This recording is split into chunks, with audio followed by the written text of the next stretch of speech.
awesome to each and every one of you guys. I hope you've been amazingly blessed. Source is just so amazing. The universe loves us, and for all of those people who can finally begin to relax, I have to tell you from my personal perspective, it's a pretty difficult thing to change from one complete belief system to another. But I also promise you that if you do it, you'll never regret it. Quite amazing the hand and the power of the Spirit that is functioning on every level. And so, welcome to each and every one of you tonight. We're here. We're going to look and read and study Jesus and the Essenes by Dolores, which we've been doing. We're up to the story of Noah, and I have to tell you, you may be a little shocked. So, we come together, yes, to the heart center. It's all about the heart, friends. Namaste. So, we're going to look at Noah. What an amazing picture I showed you guys. So here's something that I want you to maybe grab a hold of a little bit.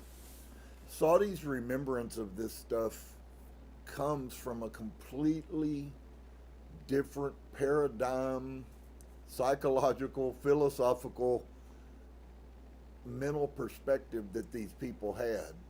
And what's so funny is people in our society, it is so foreign to them, and so they look at what, people are learning and what's starting to come out about the true spirituality.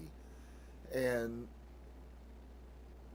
so there's been 3,000 years confusing us, deceiving us, teaching us that this whole series of things. Well, there's a large part of that. If you took the mass majority of that, what you would see is that it is all to suppress the spiritual, true functioning spiritual aspect.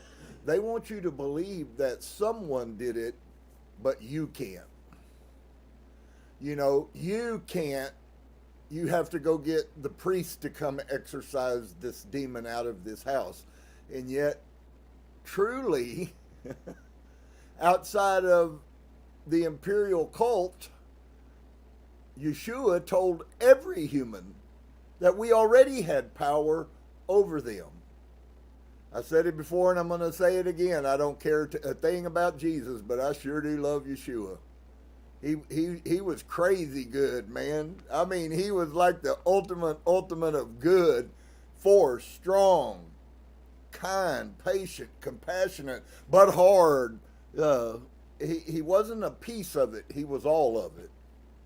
And that's a pretty good place to be quite honest with you.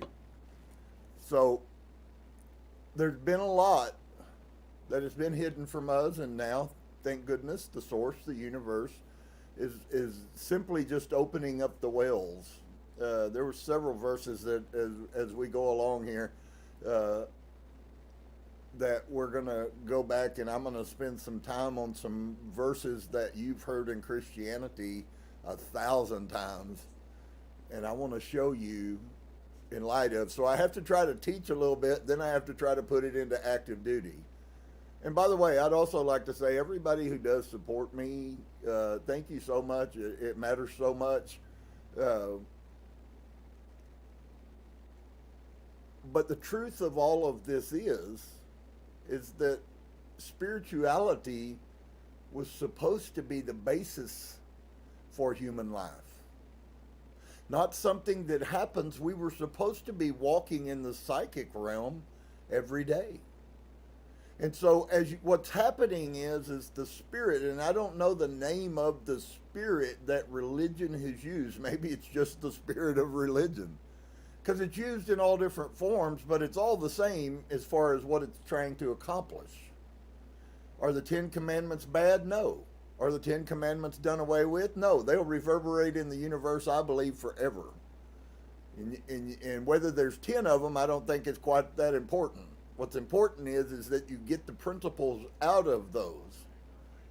And so, we've looked at all of these different things. We've been seeing some really, I hope you guys are really blessed, because this is like amazing to me. I know what I went through, and I know how easy it was. I had somebody ask me about my past life experience. They said, well, how did that go? What was that? What did you have to do? And I said, all I had to do was close my mind off and calm myself. And what I saw happen, I didn't have to do anything. And so, just for me, maybe not for you. If you're not there yet, it's okay. If you never get there, I guess that's okay too. But for those who desire to be prosperous, so I guess what I'm trying to say often when I say words that maybe some people think are harsh, is what I'm trying to say is I recognize that not everybody has a desire for the truth, and this stuff won't resonate with you. And I'm not afraid that it might not, because as I was trying to be quite honest and transparent with you guys, Source told me that he doesn't want anybody but those people whose hearts are right to hear my message. Now, that's not saying that they're not going to hear it in their ear. Please understand, it's not just my message. It doesn't matter whether you go over here and you listen to Cryon. Cryon says, listen and hear it, and if it don't reverberate with you, throw it in the trash. Why? Because he knows if my truth doesn't reverberate with you, and it is truth, then you might as well throw it in the trash, because it's useless to you. So that's not really some kind of a derogatory statement about somebody's success or failings. It just simply says, if you can't hear and see what I'm saying, you're not one of the chosen to hear it. Not chosen by God. God loves everybody. But you're not one of the chosen to hear and understand. I do understand, friends. Our Creator is not a DEI office. Okay? He doesn't need, he's not hung up with having a shortage of people. And he views all of us in a way that we probably won't until we're in the spiritual realm, which is how we actually are, not how we think we are. You see, that's the whole difference. That's how he can love everyone, because we don't understand yet his love. When we do, things are going to change pretty drastically, and I believe that's in the works and coming. I believe that there's going to be some really bad things, folks, right here in front of us. I ain't the only one saying that. It's a knowing I have inside of me. I've heard people channel it. I've heard people have knowings like I do saying the same words out there. Okay? Peace never comes without a fight. And we have lots of people in this country that wanted their form of peace, and now it's obvious that there's a whole another United States of America that doesn't want that peace. It doesn't resonate with them. And they want their kind of peace. And their kind of peace is based on horrible things. Horrible things like integrity and character and faithfulness and strength and, all those things. Yeah, you shouldn't be able to do anything. We should just let you do it even if you can't. Right? And I don't believe for a second that the mass majority of Americans, I think there's a whole lot of spiritually deluded people that are controlling this, or work and controlling this country, and that's how we got so far away from right and wrong. But nevertheless, there is a time when it doesn't matter how we got there, the fact remains we got there. But the other good news is we ain't staying there. So, kind of reminds me of that old country song that says, if you're going through hell, keep on going. Can't stop, man. That's a really an amazing, huge spiritual statement if we take it in the spiritual realm, outside of the literal. So we're going to look at Noah tonight. What an amazing thing. I've showed you at least 8 different stories that had to do with the flood, different names, different countries, even sometimes in some ways pretty drastic differences in time. And yet they all came to the same conclusion that there was a cataclysmic thing. And that would be one thing. I would think that would be a synchronicity.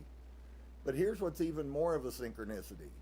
They all had a cataclysmic thing that happened, and that thing happened in all 8 of those different, and just so you know, I've found out several more other societies that had the same testimony at different time frames that I didn't refer to when I showed you guys all of this. and that it would all be a flood. It would all be one man. You see, there are some things that might be coincidental, although I don't absolutely emphatically do not believe in coincidences. Whether it's you being here tonight or me being here tonight, neither one of those things are a coincidence. So let's see what Saudi, a pre-Christian, let me say it like this. If there's somebody who comes along and they think that I hate Christians, I don't hate Christians, and I don't even hate, at some levels, I don't really hate religion.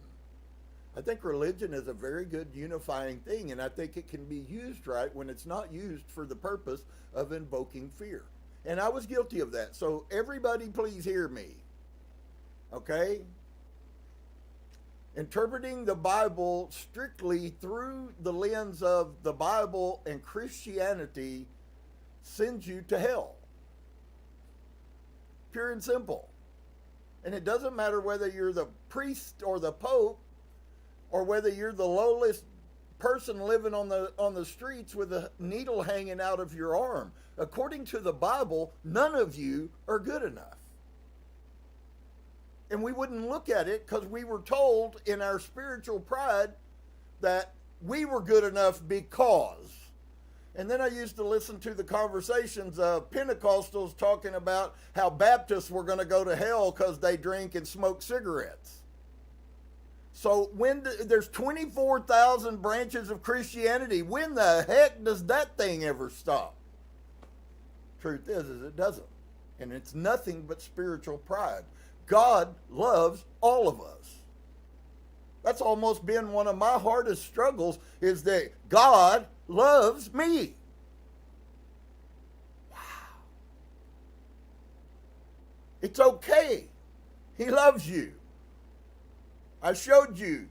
He knows the circumstances that you're in. It doesn't tell you he approves of all the circumstances. It just simply says he's conscious of them. And so many people have gone, oh, well, look, that says he knows my circumstances, so if he knows them, then they must be okay. And I think you might need to recheck that paradigm with a whole lot of other paradigms that people who will inevitably come into the light will bring a clarity inside of them that they haven't experienced, and they will begin to see. That's what's going on right now. The government is part of this awakening that I keep talking about. There's more light coming out of the beacon of the United States of America than there has been in 100 years. True light, source light.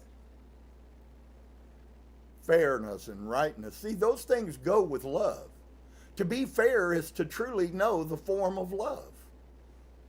Is it fair for me to pay for people who came and broke our laws to get here so that we could give them cell phones that I can't afford to pay for and food that I can't afford to buy, but it's okay to take my money to give that to them?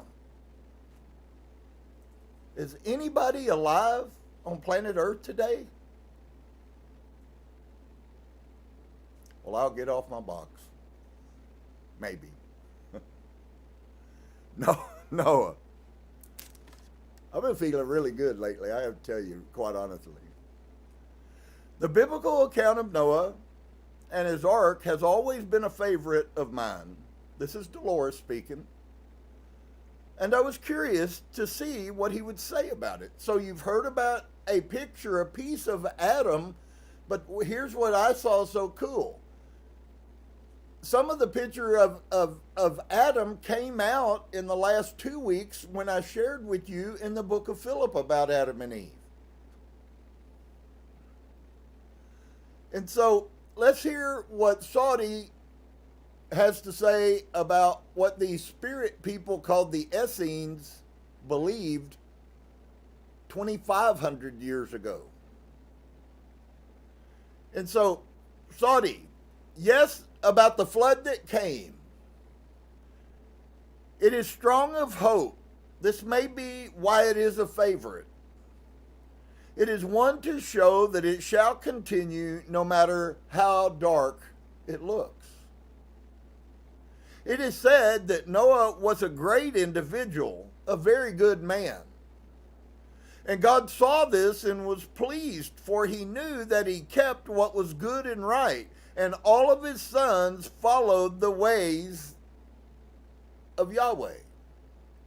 As I've shared with you, if you desire to call your God God, call him God. If you desire to call him Yahweh or Yahuwah or Yehovah, or just call him Sir.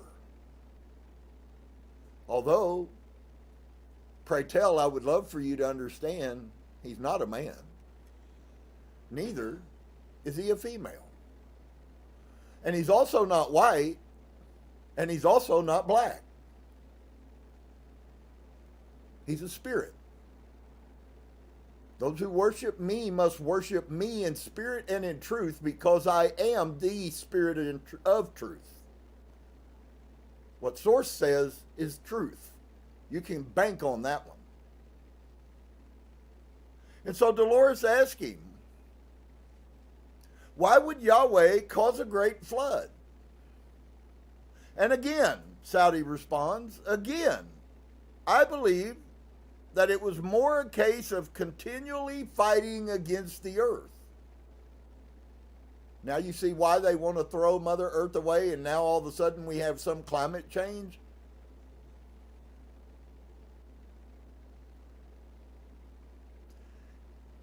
It is one that will continue no matter how dark it looked.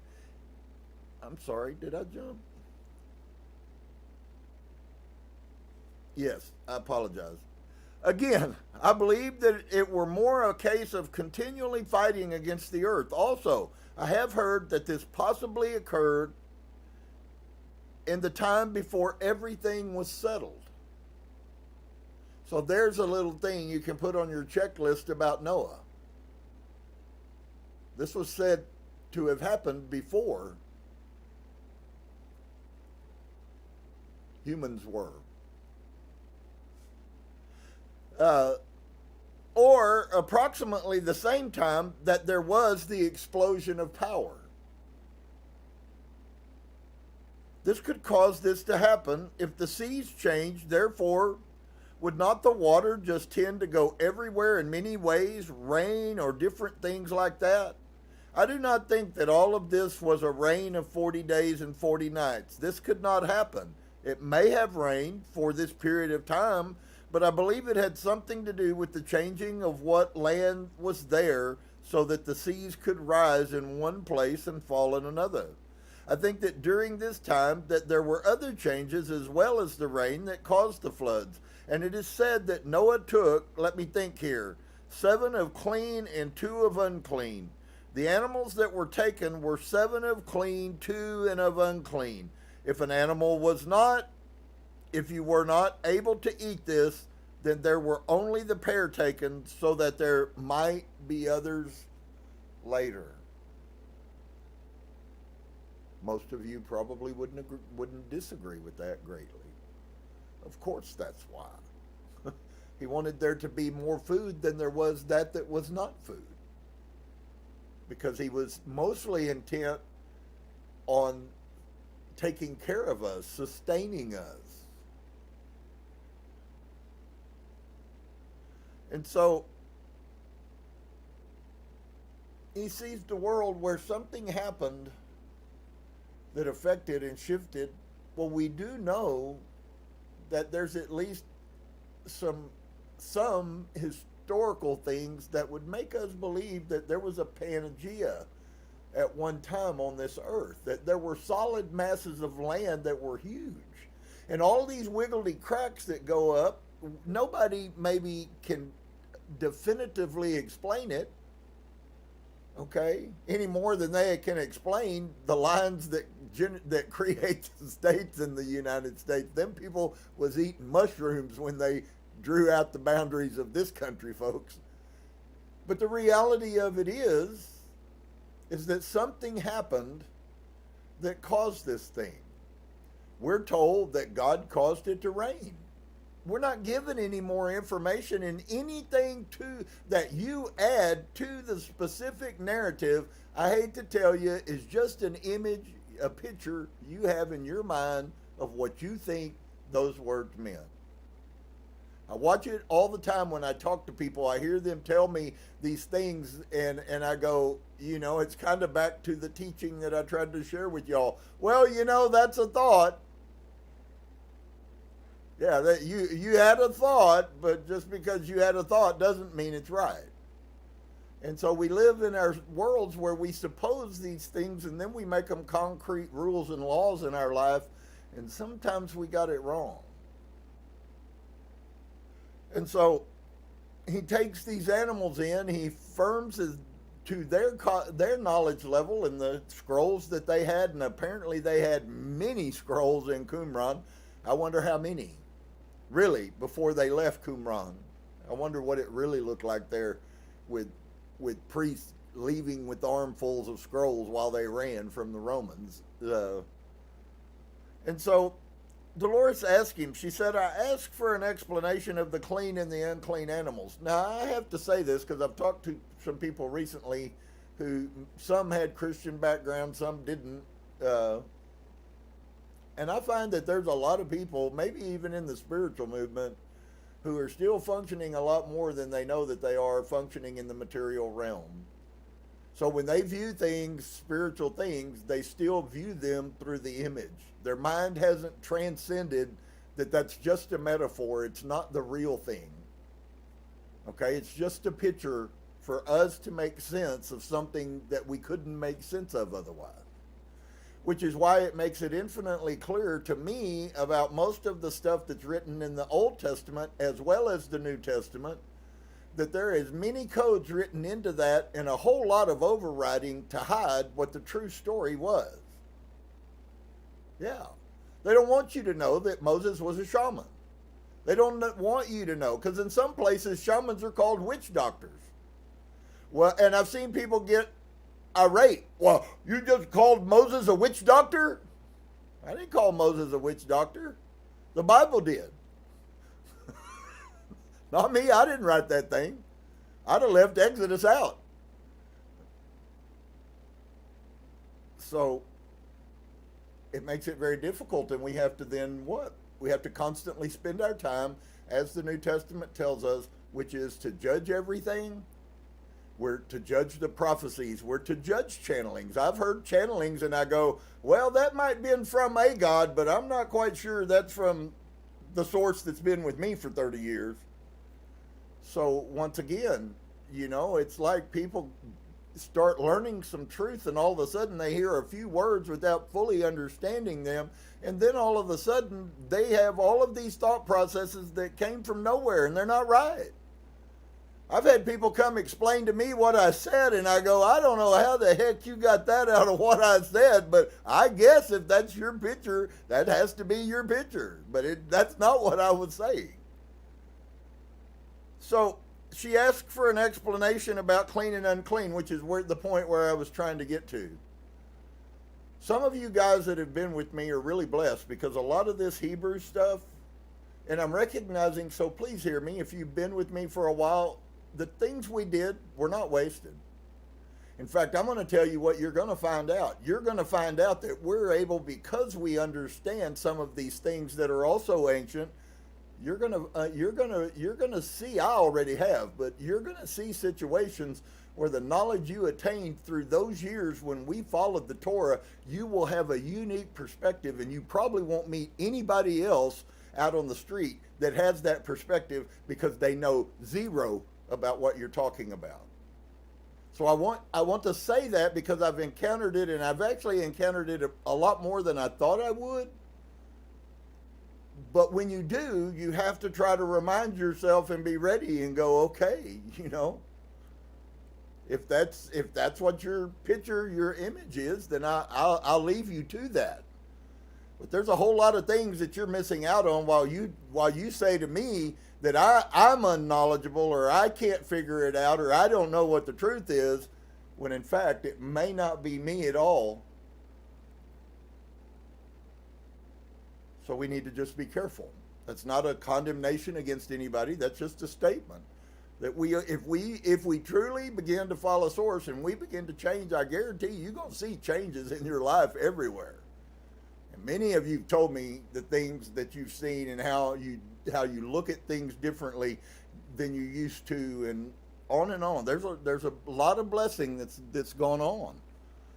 But we also can't afford to let ourselves get sucked into a different false doctrine. And so she asked for an explanation, and this is what Saudi says. This is a pretty long text. So he says, let me think. It is said that the clean are those of cloven hoof and of the cud. For if they had but one and not the other, they are not clean, such as the swine has the cloven hoof, but chews not upon the cud. Therefore, this is unclean. I've taught all of you the food laws. We've looked at them many times. The oxen having of both, the bullock may be slain and eaten. The sheep also having both may be eaten. But the camel, though it chews the cud, does not have the hoofs. It has more of pads rather.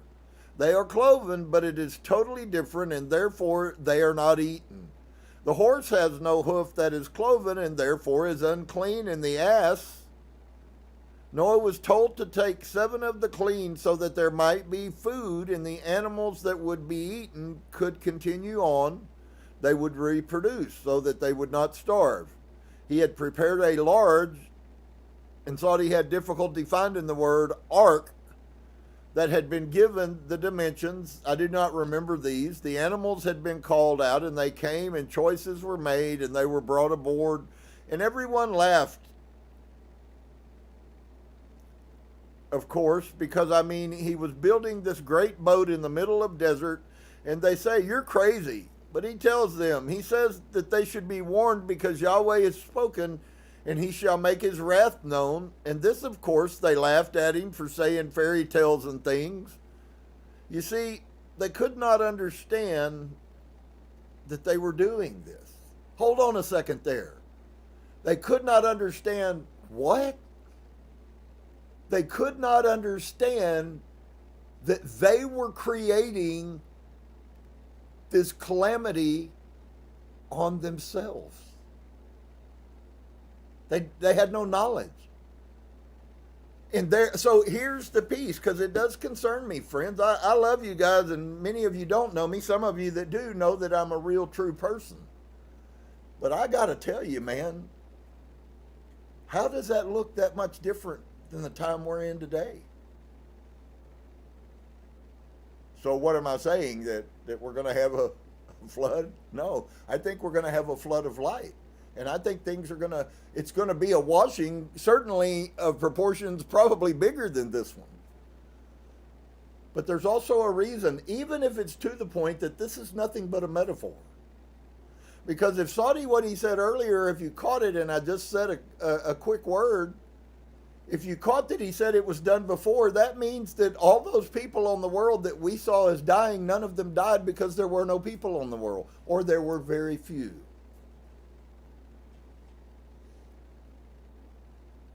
But if you don't have that perspective, you could certainly never get there. But once you understand that if this is, in fact, I'm not saying it is, and I'm not saying it's not. I'm just simply saying that it seems like to me that we need to really take responsibility for understanding that we have to change how we learn. We've been full of supposition. We were spoon-fed the whole story, and this is the whole truth and nothing but the truth God said. Then you find out they lied their butts off. That ought to make anybody angry. But then we're told not to be angry. So, when we hear things like this, we need to take a hold of those and contemplate them. So he continues. He said, Yahweh had spoken, and he shall make his wrath known. And this, of course, they laughed at him for saying. Fairy tales and things. You see, They could not understand that they were doing this. That is the very essence of karma, my dear friend. That's the very essence of Trismegistus' teachings. Whether you can see it today or not, everything you do has a reward that comes with it. Sometimes, depending on what you do, that reward is not good. And sometimes, depending on what you do, that reward is good. But if you and as a society continues to do wrong, you should expect, at least do wrong knowing that karma's coming. Now, I might be wrong. They know that, or they believe, I'm sure it'll come out under this administration, that Hawaii was burnt by the American government. Now there's already people starting to come out that are hitting and saying words and alluding to that all of this was also done, that's going on in California, was done by the American government. You say, there's no way. There's no way our American government burnt California to a crisp. Well, that's a thought. That little blip on the radar we watched that came and ignited that fire the first time, friend, on radar on world TV, that came from somewhere, and it sure didn't come from God.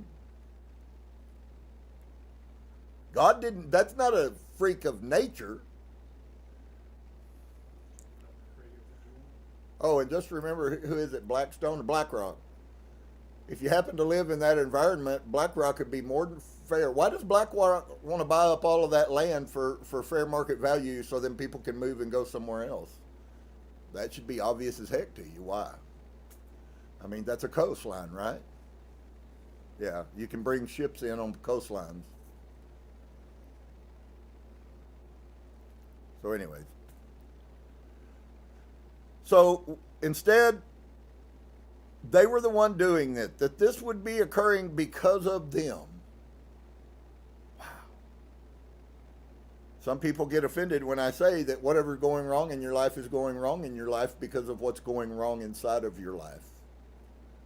But friend, the more that I live and the more I study and the more I walk this path, the more I find out that the more I change the inside of me, my world changes. And there's nothing that changes it faster than that. And so they did not even want to understand that this would happen if God had decreed it. They chose to ignore this, though they had been warned. Noah took his sons and his wife and his sons' wives and their children, and he took all that he could fit that were there. Provisions had been made, grain had been stored, different things like this. It is said that he was out there for approximately 2 turns of the moon, or 60 days. No, 58. Here again, showing the use of the lunar calendar. There were signs. First the dove was sent out and it returned home. Then the second time a crow was sent out and it did not return. And by this they figured that it had found something. And then again the dove was sent and it returned bearing part of a bush. I'm not sure what, and it returned to its mate with this. Therefore they knew that it had found land, and they were able to find this point. 'Twas a very high mound, and to come to land. Then they begun building of civilization. The first thing they did was offer thanks to Yahweh that they had been spared, because there was destruction all around. And so Dolores says, I was wondering why the significant rainbow had not yet been included in this story. Was there anything else that happened at that time that was important, Dolores asking? And Saudi says, the children of Ham were cast out because of something. I do not remember. He did something and it displeased Noah. And so Dolores is asking the question, where's my rainbow? I had it around about Yahweh giving them a sign as a promise that he would never do this again, but Saudi did not have anything like that in his version of the story. Finally, I just came right out with it. Dolores asked him, I see our stories are a little different. We have the story of the rainbow. When the ark landed, Yahweh put the rainbow in the sky and said, this is my promise, I will never do it again. Saudi responds, that sounds very lovely, but I don't know anything about that. You have no story then of where the rainbow came from? He laughed. He said it was there. I don't know. I never questioned. Some say that it is a sign that God is pleased, that Yahweh is smiling. It is very beautiful. I remember about why the flood came about, though. This was part of the time when that man was struck, so that he no longer was able to speak one-to-one to everyone. This knowledge was lost, and it was closed up, and therefore there was great confusion upon the world. They spoke to one as one, to think was for the other to know. And this was lost. Wow, did you catch what he just said?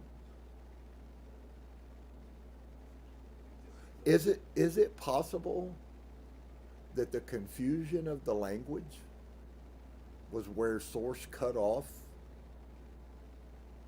speaking mentally, and it had nothing to do with the spoken language? Because that's what he just said, friends. Let me read it to you again. That's crazy. I told you there was something in my spirit says that we should get back to a place of being able to talk mentally. And so he said this was part of the time when that man was struck, so that he was no longer was able to speak one-to-one with everyone. This knowledge was lost, it was closed up, and therefore there was great confusion upon the world. They spoke to one as one. To think was for the other to know. And that's a perfect definition of mental telepathy. So it wasn't that everybody was speaking the same vocal language. It was that they were all capable. Spiritually, they were mentally tied to one, because we all are part of the one. Here's a verse for you guys that might struggle with some of the things that I'm putting out there, but I'm going to tell you this stuff is all over the Bible. Okay? And we were told by Yeshua or Paul, I think it was actually Paul that said it, that we are a term that Yeshua used, the fullness, that we are the fullness of the Godhead bodily. Now, what does that mean in Christianity, and what does that mean in spirituality, and I believe in truth? What does that mean? That we are the fullness of the Godhead. Is it possible for you to allow your mind to understand that you are God, but you are not the God? Hold on and think about that for a second before you go get the hair stands up on the back of your neck and your claws and fangs come out. Okay? Stop and think about that.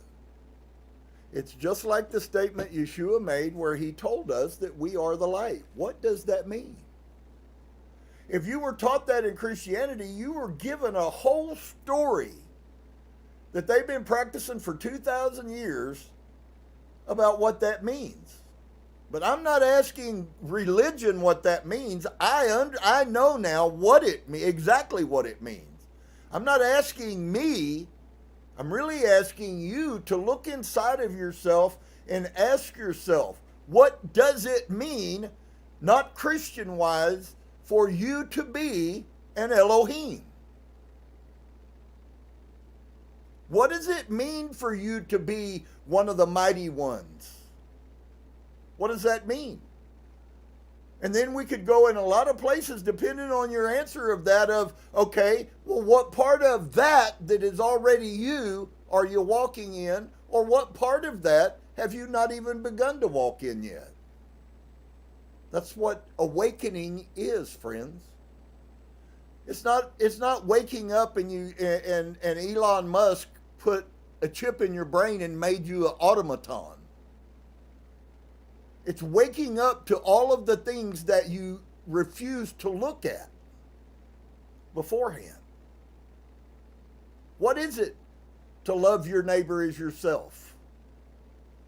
If you really look to the deepest position of that statement right there, I promise you, I've been on that journey alone over 5 years. What does it really mean to love your neighbor as yourself? What does that really mean? Not what do you think it means. What do those words mean?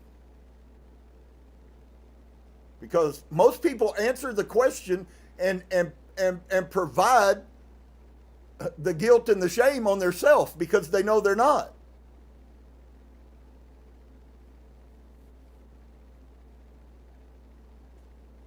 So we have to begin to ask these hard questions.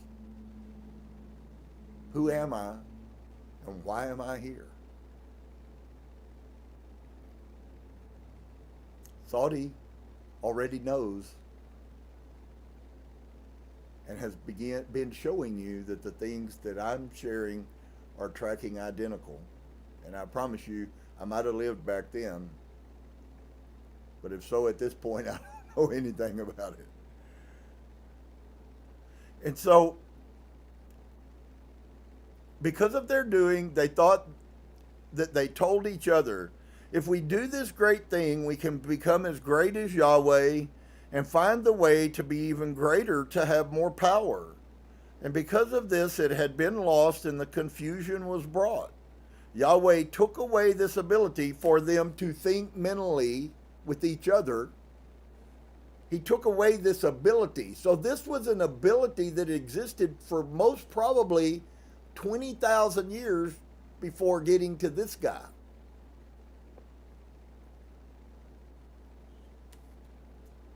And man was struck dumb because he had never had to communicate with others in any other way than simply thinking. And I want to send Sister Frances a message so I don't have to call her on the phone. I just simply mentally send her a message and she mentally gets it and goes, oh, Pastor Rob just asked me if I wanted to. Think about that. Do you think telecommunications wants you to have that? I'm pretty sure not. And so part of the confusion came out of they didn't know. They had to learn a whole new system all over because they lost a gift that we had. Although we have many people who have been taken into spaceships and everything that whoever they saw, whether it was grays or blues or whatever, the story almost always comes back that they spoke with them in their mind. Identical to what he just said. Friends, there's a lot of truths that you don't know anything about, that you've been lied to completely.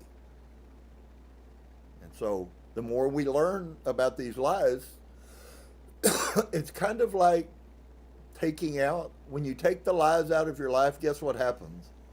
You have more room to put truth in. Now, if you fill it back up with more new lies, which is what I said a while ago, I do have concerns for people.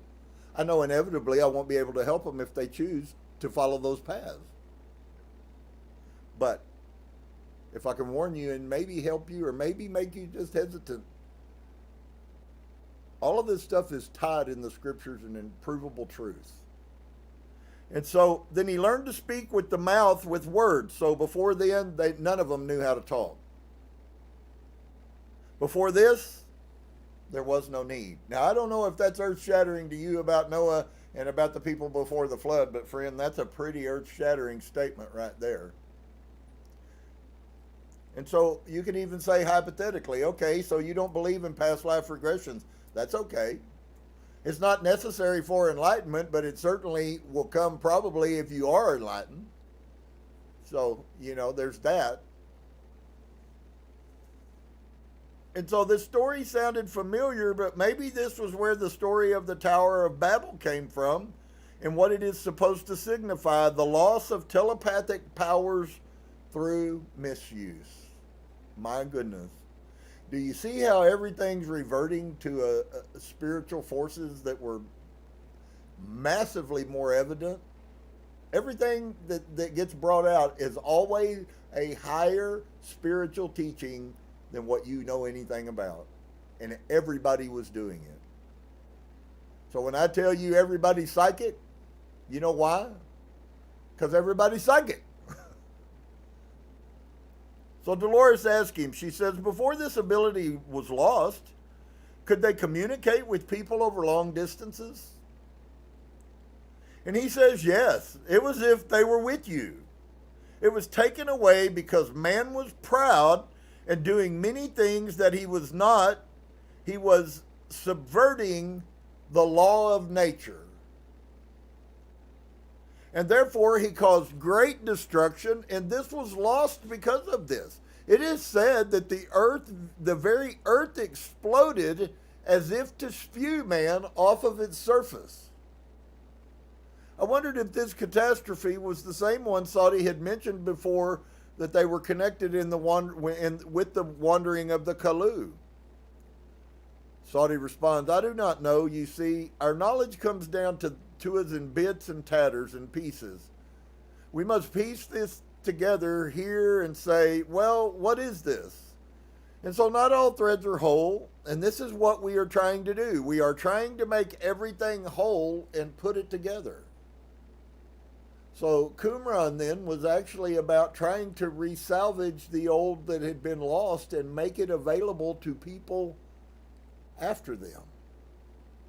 Wow, that gives me a little different picture of Qumran, I promise you. And so put all the pieces together and see if you get the whole story. That's why I'm interested. You know, when books are changed from one language to another, many things are added and taken away. Sometimes it is intentions. That's why we're curious, because our books are written differently. What do you mean, these books? What are these? Why would it be much different if it is supposed to be as the Torah, which is the work of God? Why would it be different? Dolores says, I had to think fast again. Well, you see, in the times that I live, in different languages are spoken, and whenever they change something from one language to another, the words are changed and the meaning is changed. In our, what would you say, translation, that is taking something from one language, and he interrupted, and putting it in another. Yes, perhaps something has to do with the person who is also writing it. Dolores says, could be. You understand, because you have other languages in your time too. He says, yes, the people no longer speak of one tongue. This is because of the great harm that man did. Some people where I come from have mistaken ideas. And Saudi says, it is said with each telling of tale that the tale grows longer. So friends, be fair to yourself and ask yourself a simple question. Can you really let yourself go on and continue to believe that they've had 2,000 years to rewrite these words, and that you have the purest form of that word? Do you really believe that?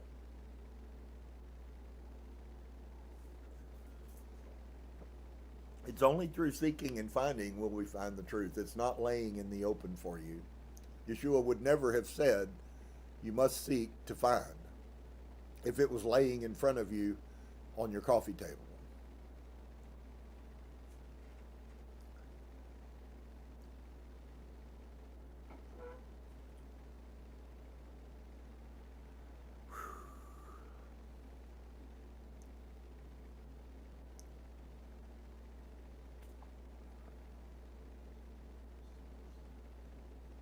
So, he says, yes, the people no longer speak of one tongue. This is because of the great harm that man did. So let me ask the question, who did this to mankind? Did God do it, or did man do it? See, why I've set up on that several times tonight is because it all goes back to all the things that I've been teaching you guys. As above, so below, as inside, so will it be outside. You want to know why your life's going like it is? Look inside yourself and you're going to see the same picture that you see in your life. That's really difficult, and very few people will take the time to do so. But for those that do, there's a huge blessing. And so we know then that because of that, and it just is that the longer time goes, the bigger the tail is. So, many mistakes are made with the retailing. There is much to learn, isn't there? Saudi responds, to stop learning is to die. Wow. You see another piece that's been done to you through religion? Religion told you that we have all the answers, you don't need to study. In fact, many of the people that I've met who are supposedly very scholarly in the religious world, the only thing they're scholarly about is the interpretation from the denomination that they're a part of. You get them outside of that, they can't have conversations. I've talked to lots of very educated people who could not hang with me because they only can tell you, they can only rehearse to you back the story that the seminary programmed them with. And so the watchers in the kalu, some of you might have had an interest about, we keep hearing this term kalu and watchers, and in other places you might hear them called the eons or the archons. In other writings we're going to see some about the eons and about the archons. So Saudi had already said that much of their knowledge had been passed down from the mysterious kalu. But I wondered if it could have also come from other sources. This was a subject Erich was greatly interested in, as myself. With the protectiveness Saudi had about certain aspects of the community, there was a likelihood we would not get any information, but I thought it was worth a try. We were speaking to him as an older man, and Erich asked, have you in your community ever had contact with beings from another world or another planet? Saudi responds, yes. This was a surprise because the question was just a stab in the dark. When the same question had been asked of the child Saudi, he didn't see how it was possible to come from points of light. And so Saudi says, it is those of the watchers who guard what we do. They are pleased in our efforts to keep the knowledge and to bring about peace. His answers were evasive. He said that they were contacted in different ways. Sometimes it would be in person. His caution came back strongly when I asked if they ever came to the community. He said, I will speak of this no more. It is not a subject of discussion. Anytime this would happen, it was useless to pursue the line of questioning. His need to protect would always override Katie's answering my question. Sometimes the answers would be obtained by using different wording or by going all around the question, but he would never discuss this subject again, at least not while he was alive.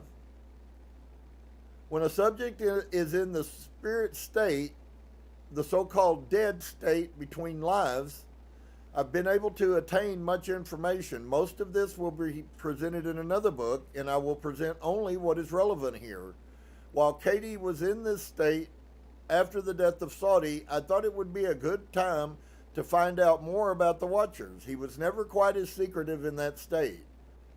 And I said I wanted to try to find the answers to things that he had not been allowed to discuss because it had not been permitted in his culture. And so Katie says, there are still many things that cannot be known now. And Dolores says, that can never be known? And Katie says, no, just at present. There is much knowledge being gained, but there are things that must also be protected. And Dolores says, yes, I can understand that, but I think there are some things that are important enough to pass on to other people.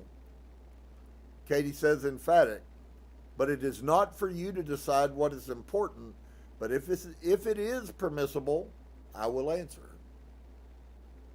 I could understand him being protective while he was alive because there were things he had to swore to protect. But I did not think I would also encounter a protective attitude on this side. And so Katie says there is more danger in the knowledge that all share on this side than in the hands of the warped of yours. Have you ever heard the term the Watchers? Yes, the Watchers are those from outside, from other worlds, who have been for as long as there is memory here on this earth. They have been studying mankind as a whole, and hopefully they wish us to succeed. They wish us to find the right path, but they are there, perhaps just in case it's not found. Do you know that we're still functioning in the revelation of the straight path and the narrow path that leads? The only difference is well, there's lots of differences, but one of the major differences is that the destination of the path has totally changed. It's also changed how you get to the path. And so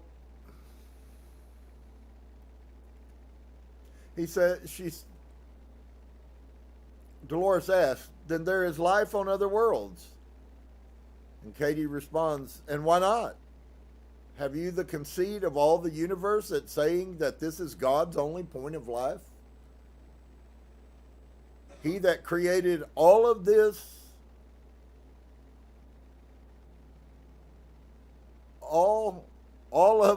that this is God's only point of life. He that created all of the heavens and all of this and decided that on this 1 minute, minute, insignificant planet, that this was the only place that he wished to make life. This is the greatest conceit that there could ever be. Wow. For us not to believe that there are others out there. After he calmed down, I asked him to continue with the Watchers, and he spoke very deliberately. He said, the Watchers mean the highest intentions. They wish to hurt no one. I'm not saying that there are not those who are of the same high-mindedness. There are others, but the Watchers are our own protection. And more or less, safety valve. If we were to completely destroy ourselves, they would try to avert this by whatever means that they could, because for us to destroy this earth, would it not have repercussions upon the whole universe? You cannot destroy one body and not have echoes forever. Do any of the Watchers ever incarnate on any of the planets? Katie says, they have assumed forms that would be considered human. Yes, they have done it in our world many times, but it takes a very special individual to be aware of them. One who is very open to influence of emanations from them, because the replicas, as it were, are very good. Can I tell you what he just said in the replica? The images. When they come, when a foreign entity comes into the earth and takes on a body, it is the perfect metaphoric picture of what we are also doing, which is simply they just go into a host and then they function out of that host. And so they have assumed forms that would be considered human, yes. They have done it on our world many times, but it takes a very special individual to be aware of them. One who is very open to influence of emanations from them, because the replicas, as it were, are very good. They really look like humans. The beings, the forms that they assume are replicas. So now you see where that matches with everything I've been showing you in the Gospel of Philip about the images. An image, a picture is nothing but a replica of the person that you took the picture of, or the thing that you took the picture of. That's all he's saying. All they're doing is taking on bodies. That's not who that person is. Not at all. They're a spirit being from another place. My understanding is that most of us have probably spent at least one incarnation on some other planet. I think there's probably a lot of truth to that. They are not exactly human, but then there are also those who would take the forms that humans would consider more normal. They would have bodies, yes. They are not to point that they are just beings of energy. There are those that are, but they are not of the Watchers.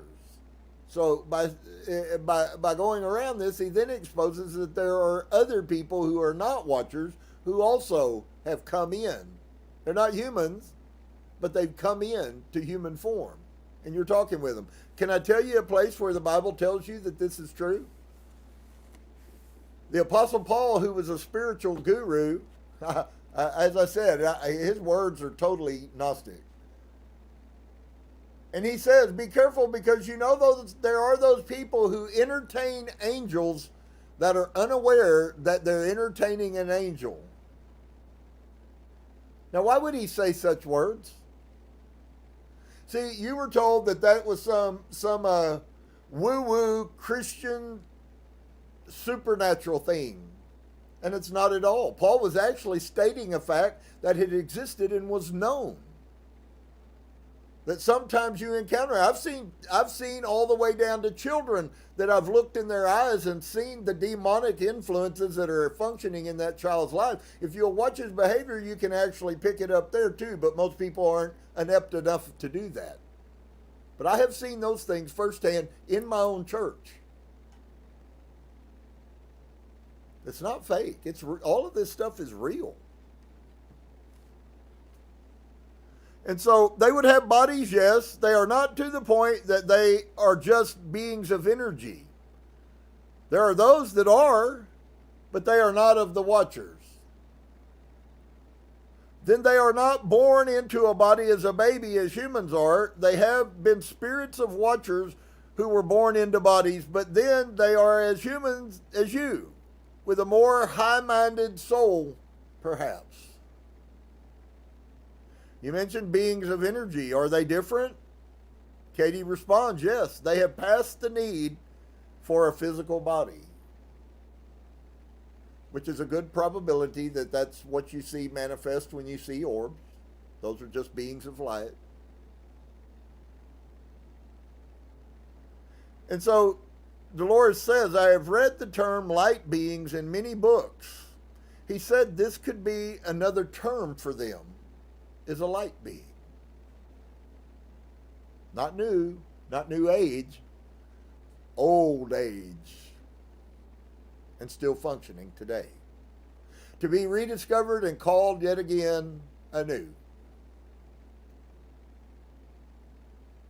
And so Katie says some of them are souls that never left the side of God at the formation.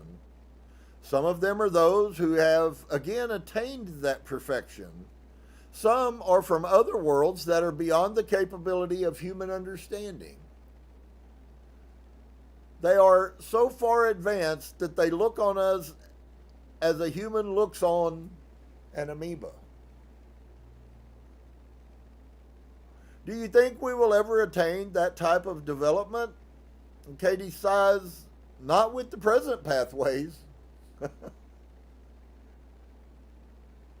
Do these others also revere Yahweh? He says all revere Yahweh. God is all and all is God. And if you can get past that one term Yahweh, you will see that that is also what I taught you in the Kabbalion, that all is all. We could call him God or Yahweh or whatever you want to, but source all is all the source.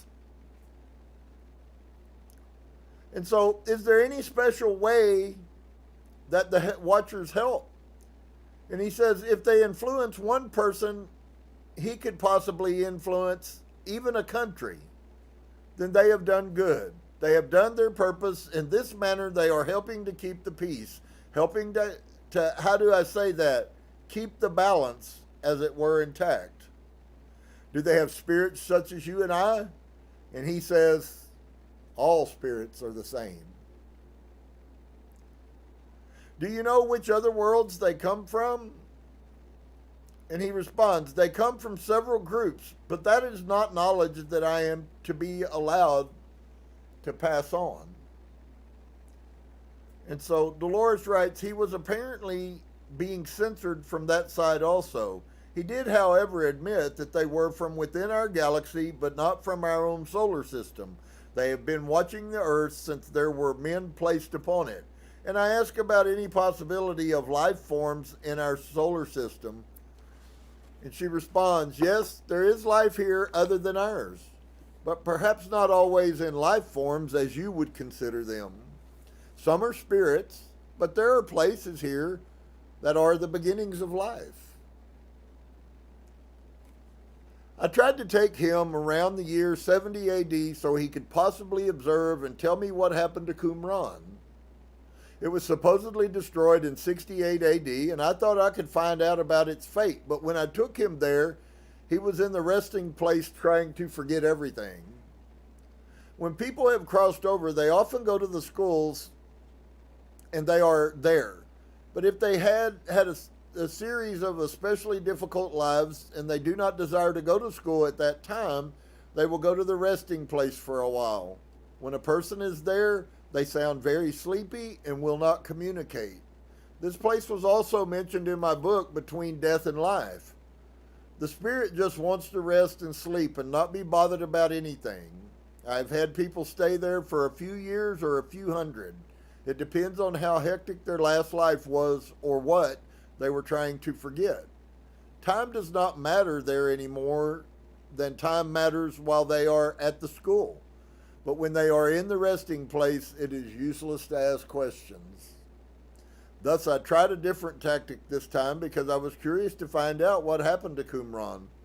I took Katie to just before she went to rest. Sometime when a person had crossed over, they have the ability to see future events if they wish to. Maybe she could look ahead of me. So Dolores asked, from your viewpoint, you can see many things that are going to happen. You were so closely tied with the community for such a long time. I wonder if you can see what is going to happen to Qumran.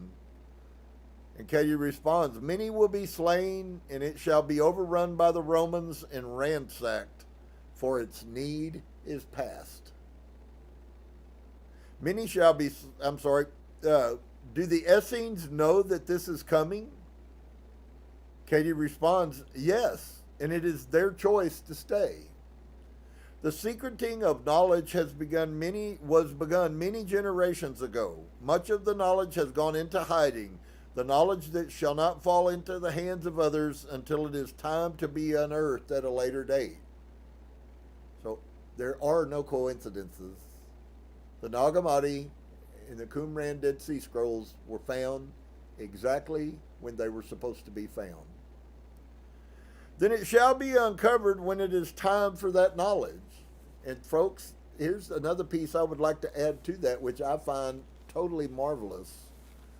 Because guess what?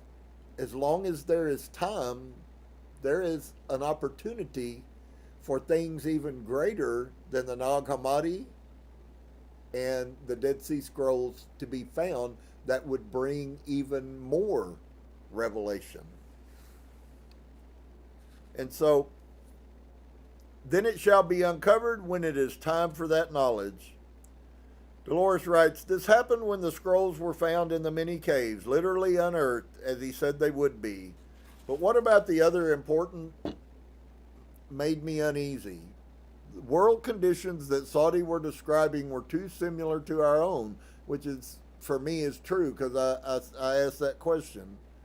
It sounded so much like history repeating itself that it made me uncomfortable. This statement only reinforced that feeling. So Dolores asked Saudi, why did Saudi think it had already happened? And Katie has a confusion of information. He did say it comes down to them in bits and pieces, but he spoke of airships of old. And Katie says, there were airships of old, yes, but the war that he spoke of had not occurred. He was speaking on one hand of the warships of old, which did exist, and on the other hand of a prophecy that was made of one that would exist. This is what you have when you have pieces of information. Those who think they are in a place to be able to know and make judgments upon, they would fit them askew. They fit their ideas, and therefore they must be correct. I don't know if you are allowed to give us this information, but can you tell us when the war will occur? And Katie says, the war that he spoke of, the prophecy, What many do not understand is it does not have to occur. This is a prophecy, and prophecies can be changed if enough entities put the right energy into it. That this does not have to happen. Nothing is set until it has occurred. He said the watchers are some that might try to help. They are trying to help, but they cannot do the job of thousands of men with only a handful. It must come from the desire amongst the people to avert this catastrophe. They must be made aware of what could happen. They must know what would happen if the prophecies were allowed to be fulfilled, and if it is presented correctly, they will at least nurture the seeds. Why is it so difficult to get information from Saudi? If this is so important, he should cooperate more. And Katie says, each entity has the personality at that time. Therefore, the habits, what has been ingrained in each of them is there. If someone told you as you are to do something that was against everything you had been taught, you could not do this, therefore do not ask it of him, for you would hurt if you would take the feeling of trust and misuse it. So, then we have the person channeling correction. Wow. We're going to take a look at prophecies. We're moving into some times that came out that have to do directly with Yeshua, and I'm just as excited as can be about that. There's so much beautiful stuff that's being learned, and man, you know, on one side, we just have to learn how to let go of the old paradigm. And I don't know about you guys, I said it today. I said I'm bleeding remaining Christianity as fast as I can.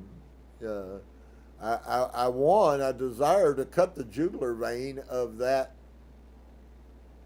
and let it all bleed out instantly, but that's not how we grow. And so I hope you guys have heard something that's been a blessing to you, if it hasn't done anything but make you think. You know, the reality is that every thought is a thought. Doesn't mean it's valid, it just simply means that you had a thought. We have to learn how to balance that between the thoughts we catch and act on and the ones that we simply let go. And so I hope you guys have been blessed. I hope you will continue to be blessed. I hope you are peeling the veritable onion of humanity off of your spirit self, so that you might actually learn how to laugh and love and smile and find peace and esteem for other people and kindness and love, and all of those things are the things that make life have a good meaning. And so, shalom and peace to each and every one of you. We will, and if Source wills, we will be back on Saturday, and we will bless you. We'll look at some more. I think we've kind of probably finished up Philip this week, I think. And there's still some more. And so I hope that some of you are taking this serious enough that you're taking, because we're reading 3 documents and it's for a purpose. And the purpose that I'm doing that for is because I want you to see that in large quantity, all 3 of these documents are saying the same story. Can I tell you something? If you listen to scholars, they will tell you that they don't know who wrote the book of Philip, or they don't know who wrote the book of Thomas. But if I be honest with you, they don't know who wrote any of the books. At best, all you have is a story that was written by someone with someone's name on it. They can't no more prove that Paul wrote those letters anywhere. And most scholars don't even believe but a small portion of his letters he wrote anyways, which is more closely to the truth, I'm sure. But to be sure, he was a cosmic skyrocket. So, be comfortable with yourself. Give yourself love and forgiveness. And in doing so, give love and forgiveness to people around you. It's Art Center. Namaste.